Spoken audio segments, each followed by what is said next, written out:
நான் ஒரு 10 நாள் தர்றேன், ஒரு கெஸ்ட் ரோல் பண்ணி அந்த சிக்கலை தீர்த்துருங்கன்னாரு.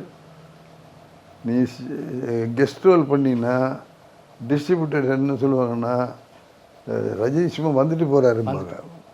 வந்துட்டு போகிறாருன்னு சொல்லும்போது விலை ஆட்டோமேட்டிக்காக குறைப்பாங்க. அப்படி குறைச்சா இந்த சிரமத்தை நீக்க முடியாது.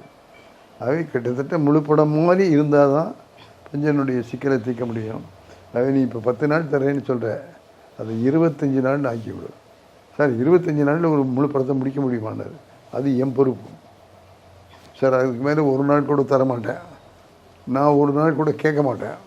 ஆனால் ஒரே ஒரு விஷயம், ஷூட்டிங் வந்து மெட்ராஸில் இல்லை, வெளியூரில் எங்கேயா பெங்களூர்லேயோ மைசூர்லேயோ அங்கே வெளியே கொண்டு போயிட்டோம்னா அந்த 25 நாளில் நான் நிச்சயமாக முடிச்சிடுவேன் அப்படிங்கிற நம்பிக்கை எனக்கு இருக்குது. உனக்கு அந்த நம்பிக்கை இருந்தால் 25 நாள் கொடு, படத்தை முடிச்சு கொடுத்துருவோம். நாங்கள் ஒரு சப்ஜெக்ட் பார்த்து வச்சுருக்கோம். அந்த சப்ஜெக்ட் தான் குரு சிஷ்யன். எல்லாம் நகைச்சுவை அதை வச்சு 25 நாளுக்கு 23 நாளில் முடிச்சுட்டு ரஜினி சார் அனுப்பிச்சோம். வசந்து போயிட்டார், உங்கள்கிட்ட நான் போட்டிக்கே வர முடியாது சார், ரொம்ப ரொம்ப கரெக்டாக முடிச்சிட்டீங்க சார்னாரு. அதுமாதிரி கரெக்டாக முடித்தோம். நகைச்சுவை படம்.